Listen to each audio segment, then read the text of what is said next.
If you were to say to anyone, what is the shape of sound? They will almost certainly say to you, sound is a wave, right? And this is complete nonsense. You know, there is no such thing as a sound wave, right? Not in that sense, but it's not a wave actually. It literally is a bubble. With your research, it's not anymore only a spiritual fantasy. It's actually what is happening in our physical world. And we have to realize that, thanks for what you shared with us, that sound is not only a wave, it's a bubble with energy that is transmitted. So in other words, there's a direct correlation between music, happiness, immune response.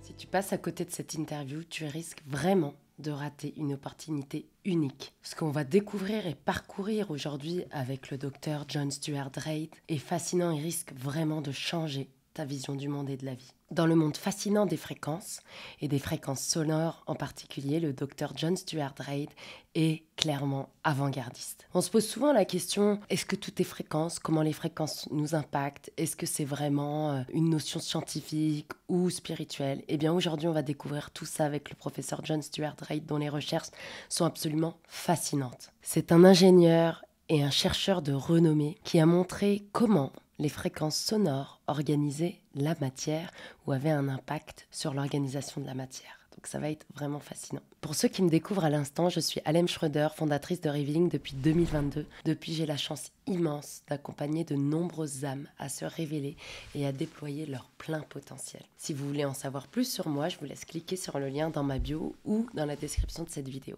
Aujourd'hui, on va découvrir dans un premier temps qui est le docteur John Stuart Reid, quel est son background, son parcours. On va aller évidemment explorer ses recherches fascinantes sur comment la musique, les fréquences sonores ont un impact sur la matière. De quel chercheur s'est-il inspiré? Quelles approches thérapeutiques de cette recherche peut-il partager avec nous? Et en quoi, selon lui, son travail et ses recherches montrent un impact sur notre structure, sur nous en tant qu'humains, et probablement sur la façon dont cela façonne notre réalité.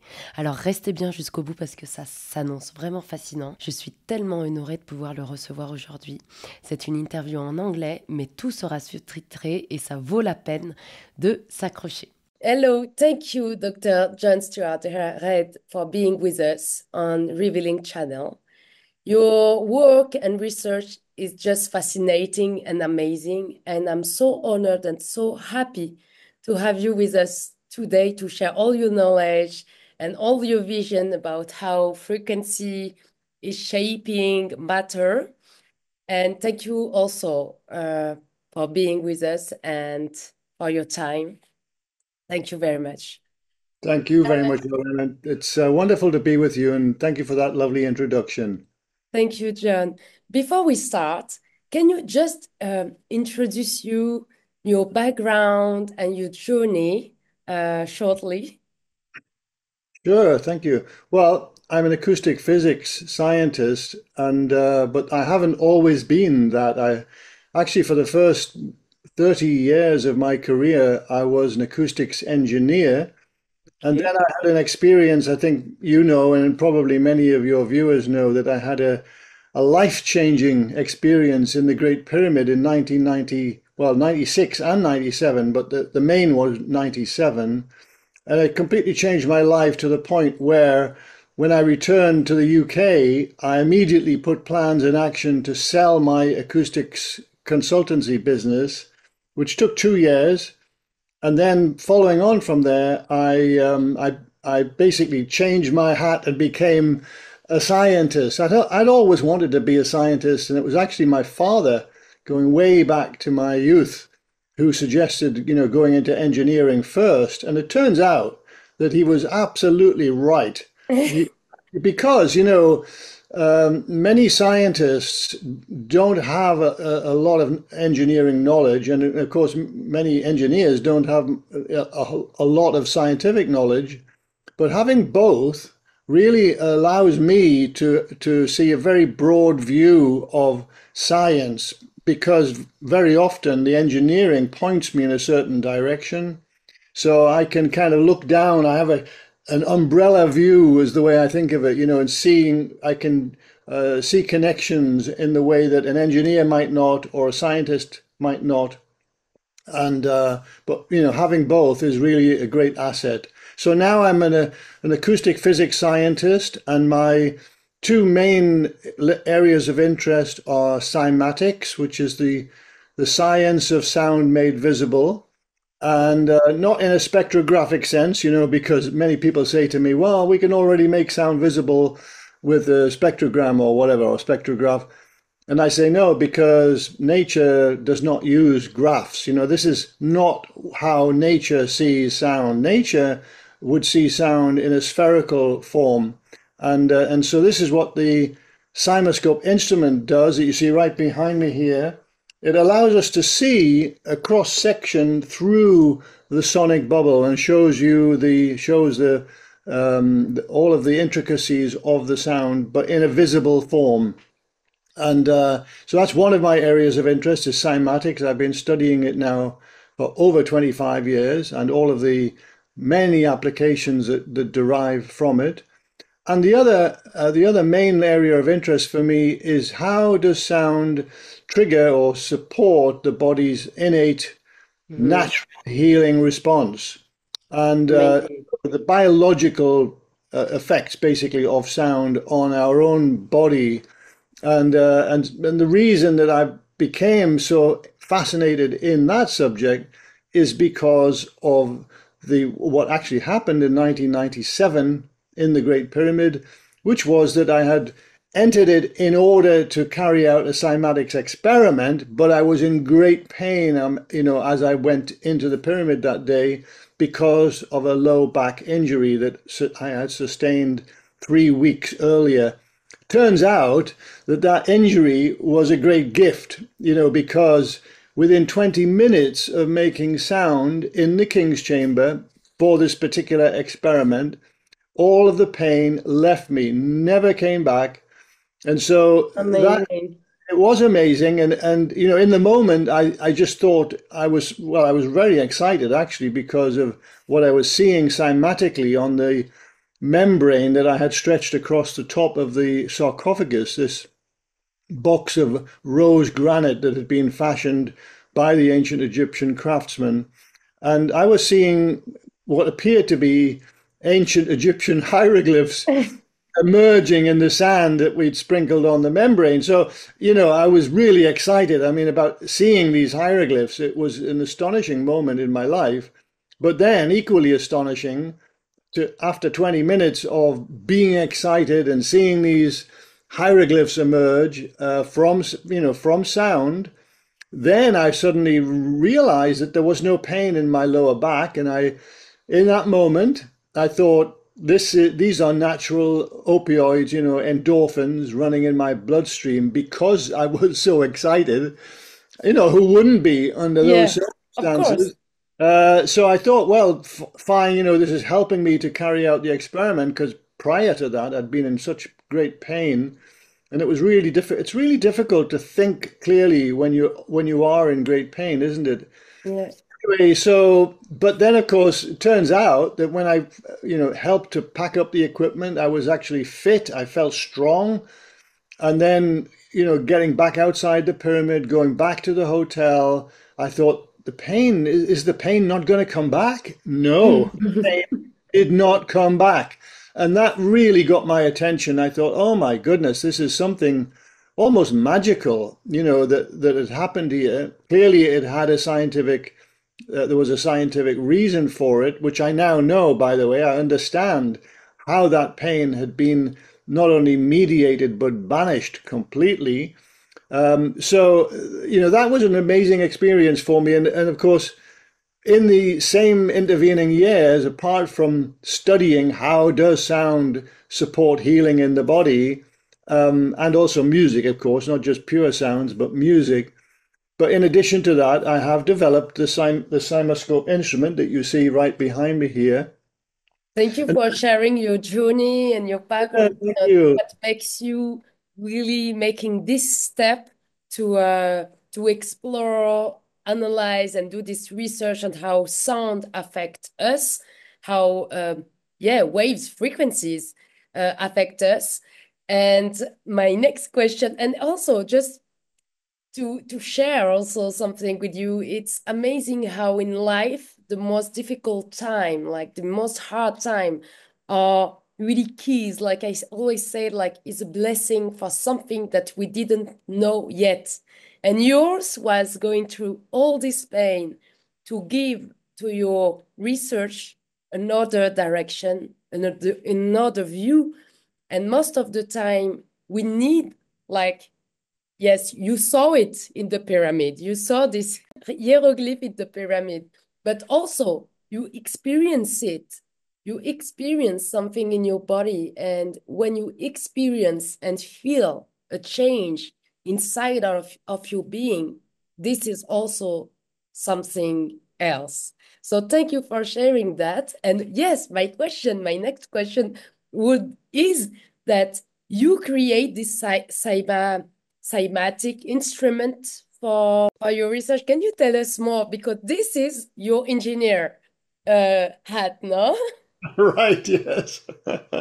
I'm wearing my engineering hat right now. But in addition to that, actually, there is a scientific aspect to it as well, of course. And Cymascope instruments are now, we build them specifically for universities and private research institutions. So they are in use all over the world right now.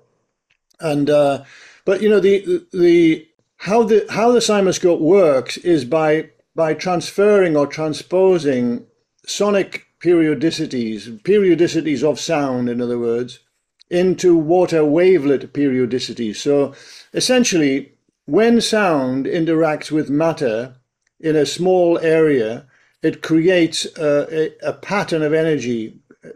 We would not, normally these patterns would be completely invisible, you know, to the unaided eye. You would never see them. I liken it actually to a fingerprint, you know, in forensic science, where if you put your finger or your thumb on a glass surface and then take it away and have a look, you can barely see anything. I mean, even if you know it's there, it's very difficult to see. But as soon as you sprinkle on some fine powder, like talcum powder, for example, then immediately it becomes very easily visible. And it's a similar sort of principle with sound, imprinting sound onto, in this case, a water membrane. So you know that the surface of water has surface tension, it's called generally, and it's exquisitely sensitive to vibration. And so, in the early development stage of the Cymascope instrument, I actually I built Cymascope instruments with a plastic membrane and a latex membrane using a revealing medium such as sand or any kind of particulate matter, just as I had done in the Great Pyramid, right? But I very quickly discovered that would not provide great detail. You know, I was looking for great detail, and also it's very two-dimensional when you think about, you know, powder on a surface. It's very 2D. So very quickly I realized that the limitations and began experimenting with liquids. And so I tried many different liquids to find the ideal liquid, and it turns out that the very best liquid is medical grade water. This is triple distilled water, very pure, you know, has no solutes, no particles in it at all. It's basically extremely pure, and the purer the better.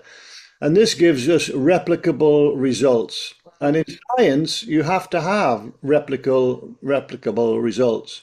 So before I describe any more about the instrument, let me just say, to reinforce what I was saying earlier about the spherical nature of sound. If you were to say to anyone, what is the shape of sound? They will almost certainly say to you, sound is a wave, right? And then if you say to them, well, okay, show me that wave right now coming out of your mouth as you're speaking, show me it. And they would go like this, right? like a wiggle in the air, right? And this is complete nonsense. You know, there is no such thing as a sound wave, right? Not in that sense. Scientists, even engineers, you know, will talk about this word sound waves, this phenomenon, but it's not a wave actually. It literally is a bubble. And what happens is, so now as I'm speaking, there's a bubble of energy, bubble of acoustic energy emanating from my mouth and a little bit from my nose. And this bubble is oscillating in and out with all of the periodicities of my Wow. vocal folds, right? At the same time as it's doing this, it's also expanding at the speed of sound, right? About 760 miles an hour or whatever, right? So it's expanding as it's vibrating or oscillating like this. And this is the shape of sound. It is spherical, or I think a better word is spheroidal, Mm. because if we are, you know, being very picky here, Like a spiral. no, it's when I say the word spheroidal, I'm meaning Yes. that it's essentially round. It's like a sphere, but it's not necessarily perfectly spherical. It could be slightly ovoid, it could be slightly squashed. This Okay. all depends upon the exact physics of the situation. However, essentially, it's like a bubble, right? So that's why I use the term sound bubble.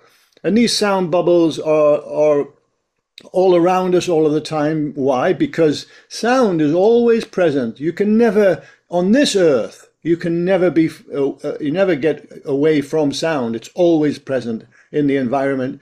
Even in the very quietest environments on earth, even in a laboratory condition, there's always sound present. Okay. So there's always sound bubbles present. This is the reality. So now that you know that sound is a wave, you might say to me, is not a wave rather, you might say to me, well, why is everybody saying sound wave, you see? And Mhm. this is, it's a term that we are stuck with because it was brought into the scientific literature hundreds of years ago, and we are literally stuck with this term.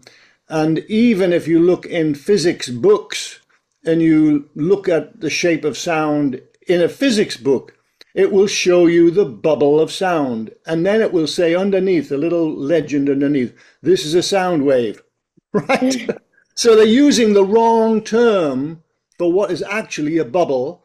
And so it becomes very confusing to a lot of people because of this, you know, wrong use of the word, wrong term. But So anyway, now, according to your research, is that if I understood correctly, is that we have to realize that sound is not just a wave like we thought, but it's a bubble. And you mentioned like a bubble if expanding some energy according to different sound, right? of course. Hmm. This is just amazing because my passion in revealing is also to make this link between science, modern science, science where we are today, and ancient wisdom. And we all hear like, different from different tradition that there is this primary sound that build the world, you know, and that you can find in the Hinduist tradition with the Om creation. You can find it in the monotheist religion with God say like a primary sound that is shaping matter. And also all this sound healing coming from Tibet. And that's why I'm so fascinated by your research because with your research is not anymore only a spiritual fantasy. It's actually what is happening in our physical world is what you observe through your research. And we have to realize that thanks for what you shared with us, that sound is not only a wave, it's a bubble with energy that is transmitted. So there is Absolutely. power in it. Indeed, and there's two directions that your what you've just shared there make me think. First of all, is that it's not actually all that long ago that the power of sound in the early universe was not recognized. But now, literally, right now, if you were to go on a search engine and look up acoustic baryonic oscillations, which is quite a fancy term, it means sound in the early universe. And so in the mainstream model now of the first, I think it's 430,000 years after the Big Bang, during that period of time, according to the theory, sound was the most potent organizing force in the universe for those first, roughly 500,000 years, right? And so even more powerful than gravity or any of the other forces. And this is why, if you look at the heavens today through a powerful telescope, you will see groups of galaxies in one area of the heavens, and then a huge void of nothing until you find another group of galaxies. And if you then take a wider view, you see that these groups of galaxies are arranged in a geometric order. And the reason for all of this comes back to sound, because sound does organize matter. And because the sound was so intense in the 500,000 years or so after the Big Bang, therefore it organized the matter into these huge clumps, which eventually coalesced into galaxies and obviously all of the stars within them, right? So this is the mainstream model now of sound in the early universe. Now, the other area that what you've just shared really inspires me to think about how sound, when we make it visible with the Cymascope instrument, we call these cymaglyphs, which is just another term for sound image, basically. How it is that these cymaglyphs strongly resemble mandalas from ancient India, for example. Wow. So why is that? Well, it turns out that almost certainly the reason for it is it's not coincidental. There's an actual reason, and it comes down to what's termed synesthesia, which is the ability of some people to see sound or to smell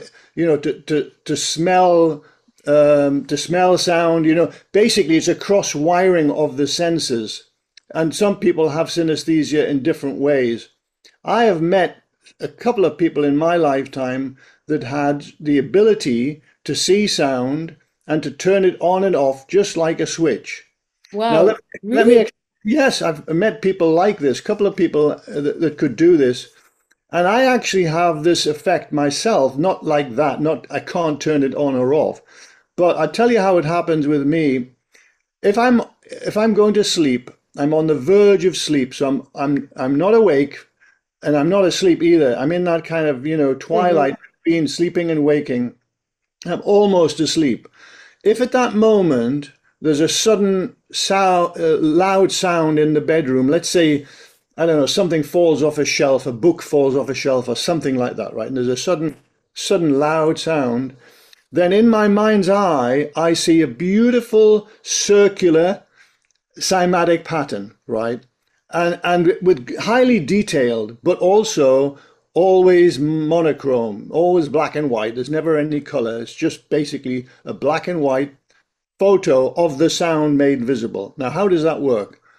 Well, I'll tell you exactly how it works the reason Please. I know all of this is because of my work with dolphin sounds, right? Because Jack Kasowitz in Florida is a guy who works with dolphins all of the time. Works with research dolphins. And many years ago, I think it was 2012 actually, he sent me some sound files from dolphins, and we were able to make them visible with the Cymascope instrument. And because of all of the research that I had to do to understand the science behind this, I now know that as sounds enter into our ears, they actually do imprint patterns on what's called the tectorial membrane in each cochlea of your ear, right? So they literally imprint a sound on the tectorial membrane, And then there's an organ called the organ of Corti, which has little hairs, little cilia that reach up and touch the underside of the tectorial membrane. And you can liken these to the pixels of a camera, right? Each little cilia is a pixel. Think of it in those terms. So when a cymatic pattern or sound pattern imprints onto the tectorial membrane, it is read by these little cilia that are, coming up from the organ of Corti. It becomes basically a picture, but created by these little cilia, by all of the information, like pixels in a camera. That signal then goes through into the brain. Now, normally, in a normal waking person, that signal that is literally a picture of sound is muted by the brain. In other words, the brain is saying, no, I'm not allowing you to see this picture. What it does, instead of seeing the picture, you actually you hear the sound. The brain interprets the signal coming through the auditory nerve as a sound, which is obviously what, how nature intended it to be. If you were also seeing a picture of that sound simultaneously, it would be very confusing. It would actually, to a large degree, prevent your vision from seeing the world in the way that it normally is, a natural world. If you were seeing all these sound patterns all over the place, can you imagine how confusing Yes. it would be? So your brain suppresses that mechanism. It literally turns it off and says, no, you're not going to see these sound patterns, right? But in synesthetic people, they can literally like turn a switch and just either see sound or not see sound. And in my case, I have that, well, that switch is turned off just as I'm going to sleep. So if there is a sudden sound, I see the See the beautiful pattern. pattern, right? And do you think we can train ourselves to see the pattern, or I don't think so. No, this is okay? obviously, a neuroscience question, and I'm not a neuroscientist. However, I very much doubt that you can train yourself to do this. It is literally part of the genetics of your brain, the way that it works, and I don't think you can change that. However, all of that said, this is the reason why I believe, well, there's two things I can share here. It's the reason why, if you look at the similarities between the beautiful mandalas from India, for example, and then you look at cymaglyphs, you see there's some in many cases that are identical, actually, right? And this is the reason, because in ancient India, when these mandalas were being drawn and created, there were synesthetic people, just as there are today, right? And so the people of that era would see the sound of, whatever it was, and literally they would see it in their mind's eye, and perhaps it was some musical instrument or whatever it was, and they would literally draw the pattern of what they were seeing in their mind's eye. And that's why we see this correspondence today between these ancient, beautiful mandalas and sound images, cymaglyphs as we call them. But the other aspect of this is coming back to what happened for me in 1997 in the Great Pyramid, seeing ancient Egyptian hieroglyphs, right? Mm-hmm. How is that possible? Well, the reason is it's the same mechanism, basically. If you go back to, there's a town in southern Egypt, it's called Nekhen, ancient Nekhen. The Greeks called it Hierakonpolis. And in this town, in ancient times, I'm talking now, is where the ancient Egyptians first worked their hard stones like granite. Prior to this, they were working soft stones like sandstone and limestone, really easy stones to carve. But granite is a different story. It's really difficult to carve granite, to shape granite. And so this town, and the date in history is, I'm talking now, 3,200 BCE, right? Ballpark, roughly 3,200 BCE is when they first started working hard stones like granite. At the same time in history, literally the same date, exact, approximately 3,200 BCE is when the ancient Egyptians were first developing their hieroglyphic language. So I don't believe this is a coincidence, and I'm about to share exactly why.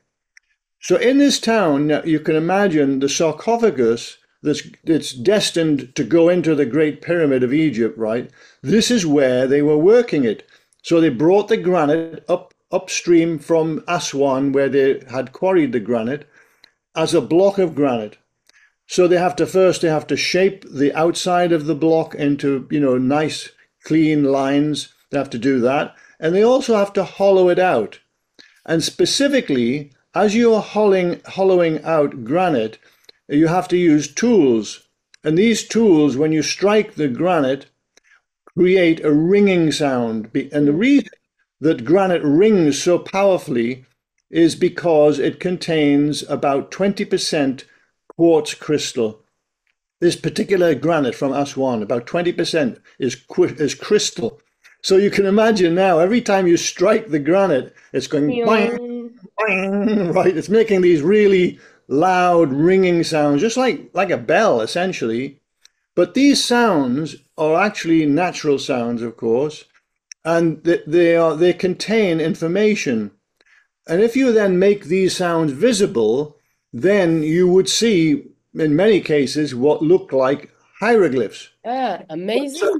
So now if you get the idea that you have these workmen, these craftsmen who are making the sarcophagus, right? And beside this area where these guys are working, you have a scribe, an overseer, a man whose job it is to measure the work that these other guys are doing, right? He's got a really good job. So his job is just to measure how much work each person does. And the reason that you have these overseers in ancient Egypt, it was actually a very fair system. They didn't use money. Instead of money, they supplied food and drink to the workmen for the workmen and for their families. So they would supply beer, they would supply grain, they would supply salt and so on, these different commodities that were needed to support the health of the family. And it depended how many children you have and so on as to how much you would be paid in these various commodities, right? But it also depended upon how much work you did. So that's why you have the overseer. Now, the overseer standing there with his palette of, some kind of palette that he's writing on in order to measure the work. And as he's standing there, he is a synesthetic person. This is all hypothetical, of course. He's synesthetic, and the guys are striking the granite, right? And He's seeing in his mind's eye these hieroglyphs. And at the same time, don't forget, he and his colleagues are inventing this hieroglyphic language, and so they keep seeing different forms and they write it down. They draw the shape, right? Let's give you an example. Is the Jed pillar, D-J-E-D pillar, and it means the backbone of the god Osiris. That's what it's given that meaning, right? And it's a form of striations that look very like a spine, like a human spine, right? You have these different striations.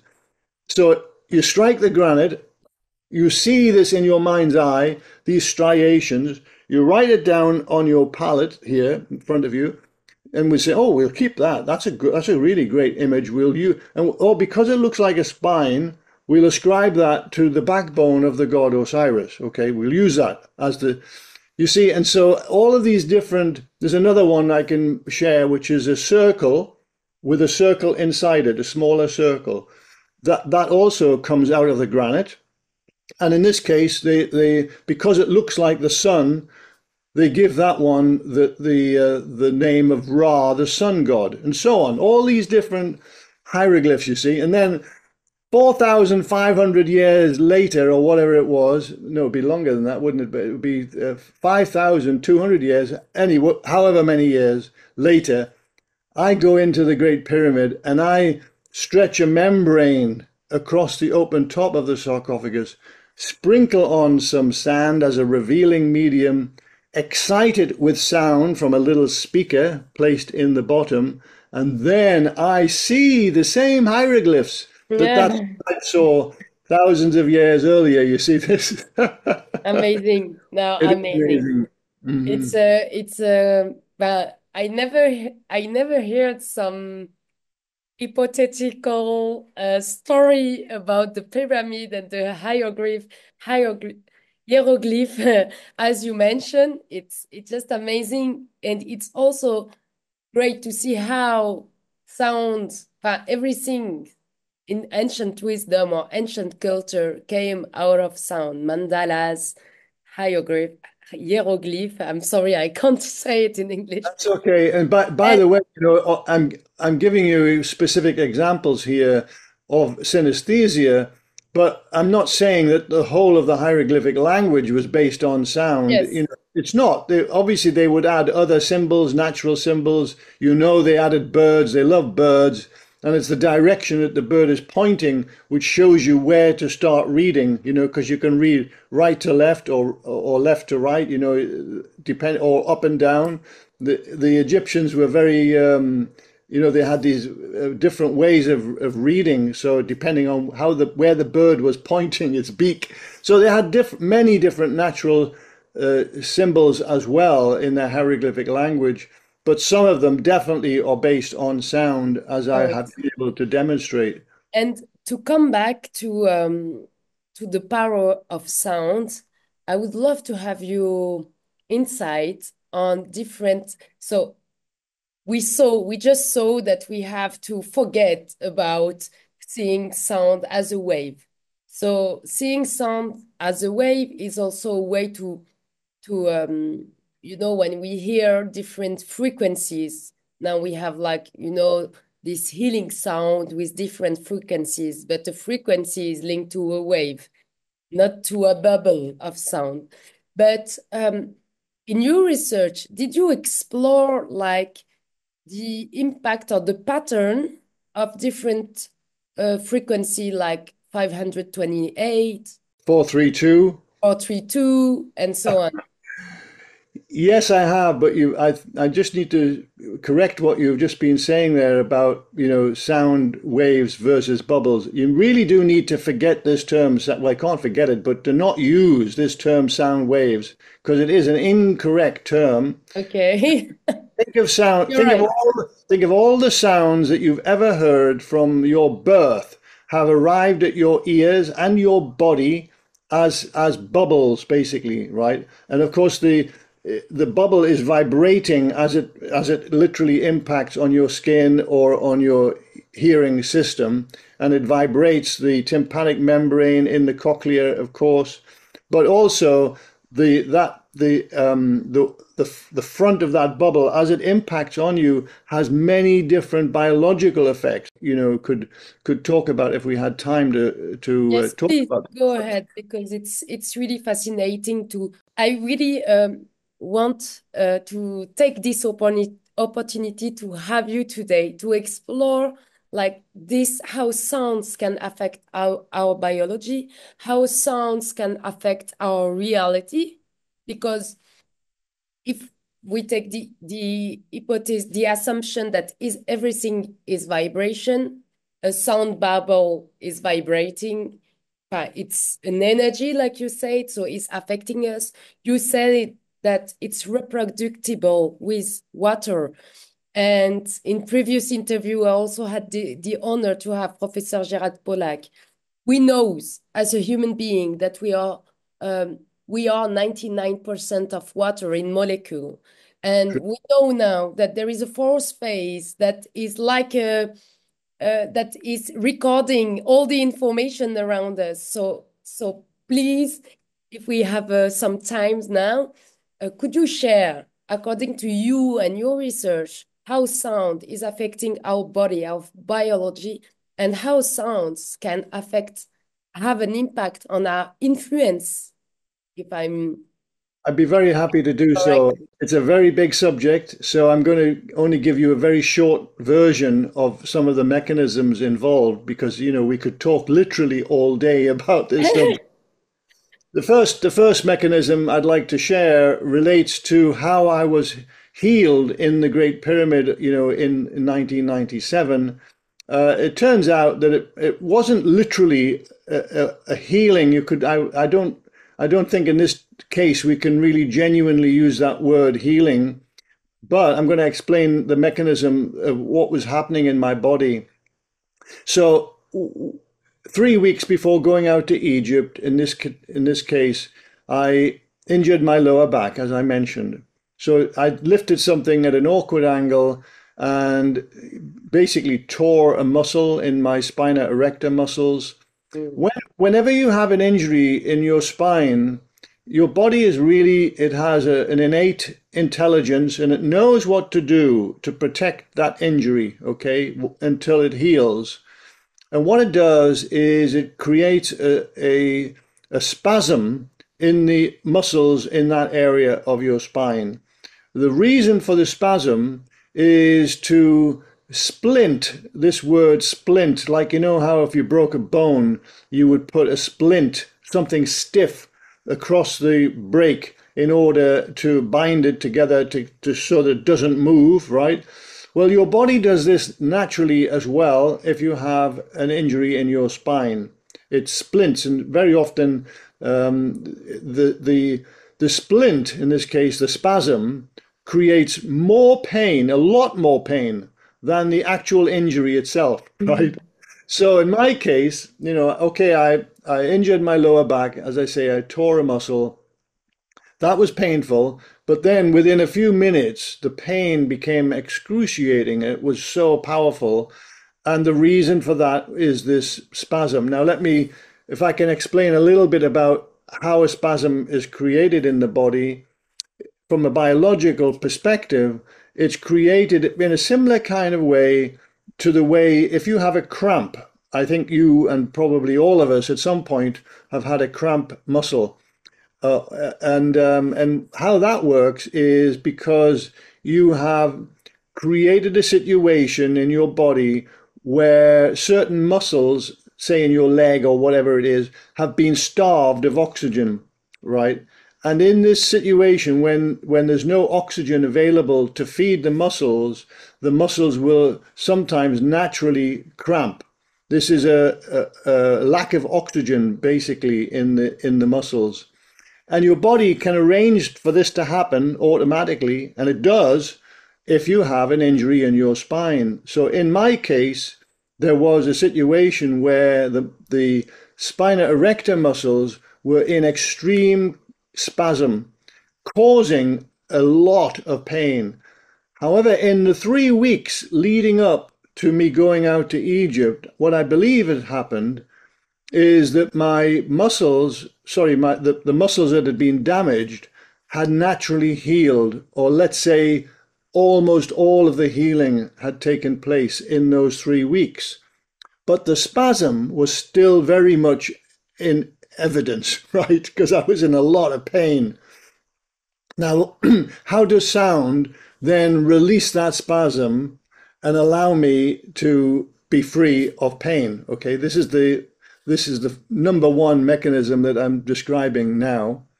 And this came about, how I understand this mechanism came about because of research that I conducted with Professor Sungchul Ji of Rutgers University, who came to the lab here. And we were working with various frequencies of music. You mentioned 432 hertz, 528 hertz, 444 hertz, 440 hertz. These are all different, concert pitches. Well, 528 is not a concert pitch, but it derives from 444 hertz as a concert pitch. These different concert pitches, we were working with exposing music, immersing blood, human blood, in these different musical environments to see how the music would affect the viability of red blood cells in these vials of blood that we were testing. And it turns out, this is again a very short version, that all of the different genres of music and all of the different concert pitches, all of them created a significant increase in the viability of red blood cells in Wow. these all of the music. So there was, it doesn't matter whether it was 432 hertz or 440 hertz or 444 hertz. All of these different concert pitches, all equally. There was no statistical difference between any of them. But one of the how we figured out the mechanism behind this, why does music create this increase in viability? And by the way, I'm talking only within a 20-minute period. This is Mm. only how long we immersed the blood in the music, right? Very short space of time. Turns out that the mechanism involves oxygen and sound. So when the blood arrives from the blood bank, for us to test, it's very dark red. It's kind of a dark, what I call a dark maroon color. It's really dark. And then we put it into the incubator with a small speaker, and we're playing music to the blood, and then we're testing the blood both before, as a control before immersion in the music and after, of course. And we're counting the number of viable red blood cells. This is the short version because there's a lot more to this. And seeing these, significant increases like 15%, 18% increase within 20 minutes. Well, we were trying to figure out what's the mechanism? How is it that music is able to do this? And so we thought, well, it could be relating to low frequencies in the music that is perhaps causing the oxygen that's already dissolved in the blood to bind to the hemoglobin molecules in the red blood cells. We were thinking of that. And the reason that we were thinking of that is because in our early experiments, classical music gave the poorest results, right? Ah, Yeah, right. interesting. And we thought, what? No, surely classical music would provide the best results. No, no, it did not. Interesting. And then all of the music tracks that we tried where there was popular music with a powerful bass beat, boom, boom, boom, boom, 24 beats a second, a minute rather. All of that was creating great results. So this is why we were thinking low frequencies might be the answer, because classical music has very relatively poor bass register. Most of the energy in classical music is mid-range and upper frequencies, right? So that's why we think Interesting. this way. So then what we did to try and test this, we put some blood into the Cymascope instrument here, because the Cymascope instrument has a frequency response that goes way down to 3 hertz, whereas the little speaker that we were using in the incubator, well, 80 hertz, that would be really a good result if we could achieve 80 hertz with that, right? So we were thinking maybe it's the low frequency content of the music. Well, what we did to prove it was put it into the Cymascope instrument and then inject a very low frequency tone. And we injected, the very first tone was 44 hertz. And it created a beautiful cymaglyph on the surface of the blood, which was not surprising because blood is, after all, a liquid, right? And you're imprinting a cymatic pattern on the surface of that blood. But then the big surprise was we then took the slider down, to remove the 44 hertz tone, and the pattern remained, right? Oh, Just remained in the blood. And the pattern was wow. bright scarlet, bright red against the background of the dark maroon red. So there's hugely different contrast in the pattern. And it just stayed there. And then we were like, oh my God, how is that possible? Well, it turns out that exactly what I've just shared there, that the oxygen that's in the blood, in this maroon colored blood that we receive from the blood bank, it cannot bind to the hemoglobin because there's no pressure. In your circulatory system, your heart, its primary function, it has many functions, but its primary function is a pump. And every time there is the heart sends blood around the body, you hear a heartbeat, right? You hear a beat. This is low frequency sound. Every Interesting. Every heartbeat is a boom, boom, boom, low frequency Wow. sound, causing the hemoglobin to bind to the oxygen, you see. Wow. So music does the same thing as your heart, essentially. If you have popular music that has this, prominent Boom. bass beat, it's kind of mimicking almost, you could say, what your heart does, right?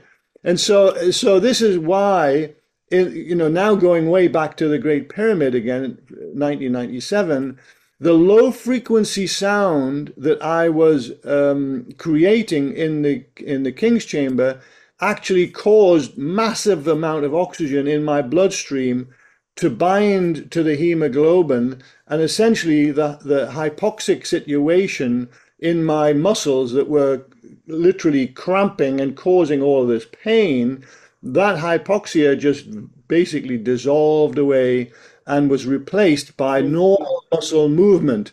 And so suddenly I was free to move and the pain had gone, right? And of course, the healing had naturally happened. This is the hypothesis, because there's no way to prove this now. But the healing had almost certainly happened naturally in those 3 weeks. And all that was necessary was the body to finally release the spasm. So it would have released the spasm as a natural consequence if I had just waited a bit longer, right? It would have done that automatically. But I didn't wait. I was involved in this experiment, and it that was the trigger. That was the way that the body released the spasm. And yeah. So anyway, so Very that's much for this short introduction about how sounds can impact our biology, our body, and also this amazing insight about our heart and the beat of our heart as a low frequency binding the oxygen with the hemoglobin. Amazing, thank you. And just finish this interview. How sounds can affect our reality according to you? Do you think like if we expose ourselves to, you know, music, holy music, or something holding like a pure energy, it can also have an impact and change our reality? I would say yes, but of course this is largely due to programming. Yep. So when we are growing up as children, we are immersed in musical environments, for example, that our parents may love. They may, like in my case, for example, I lived in a home actually without electricity when I was very young. We didn't have electricity. My father loved music, and he had one of these wind-up gramophones. You know, you literally turn a handle to tension the spring, and then the turntable will start going, and you put the needle, as they call it, onto the record, and so that would play sound into our home. And the music, I still love the music. All those old 78 RPM records, that my father played, going back a long, long time now in my life. That I still love that music because well, you could say I was programmed, because of the not only the music but also the environment in which I was living was a happy one. I was loved by my parents. I have also have two sisters, and we were loved, and that was a beautiful environment. I was very blessed to be born into that home, and so that music brings back very happy memories for me. Whenever I hear these old songs, right, I'm immediately transported back to that time in my life, and I immediately feel happy because, it brings back all of those memories. And Yeah, of course, you're right. music, music I can think do this, can't it? It can transport us back to a place and a time in our life. So, and this can happen at many times in your life, of course. yes. Maybe you We have a all really remember, we all remember a sound that make us think about a particular time in our life. We all have this. we do. So think about now in terms of the biochemistry of what's going on when you are happy in that way. When your brain experiences happiness, because of some memory that's been, in this case, triggered by music, then your brain gives you a reward. It's not just your brain, actually, your body does it as well, but mainly I'm thinking of dopamine. Dopamine is a reward substance that is released into the body when you are happy. And what dopamine does is it gives you, and there's also oxytocin is another, and other various other substances are released into the bloodstream. These happiness hormones, you could say, are designed to give us a euphoric feeling, a happy feeling in our bodies. So it's not just a thought now, it becomes literally a feeling in your body because of these hormones that have been released, because you have enjoyed this music, okay? Yeah. Now, the other part of this, so it's not just about euphoria, you also need to know that there's another part of the mechanism in your body, which is that whenever your bloodstream is flowing with a high level of dopamine, and by the way, at the same time that the dopamine is created in your brain and body, also cortisol, which is the stress hormone, is hugely reduced in your body at the same time, right? So now you're in a parasympathetic state of being, where your cortisol levels are very low, your dopamine levels are very high, your oxytocin levels are off the charts. So you're feeling euphoric, you're feeling happy, and guess what? That automatically triggers white blood cells to be created in huge numbers. Amazing. So now your immune response goes way up. So in other words, there's a direct correlation between music, happiness, immune response. When you're happy, you're not going to be subject to any pathogens that come into your body are going to be eradicated immediately. Right? Gone. Thank you. I think this is what happiness does for yes. all beings, you know. I think this is so, it's a conclusion that is so beautiful that we will end this interview with that.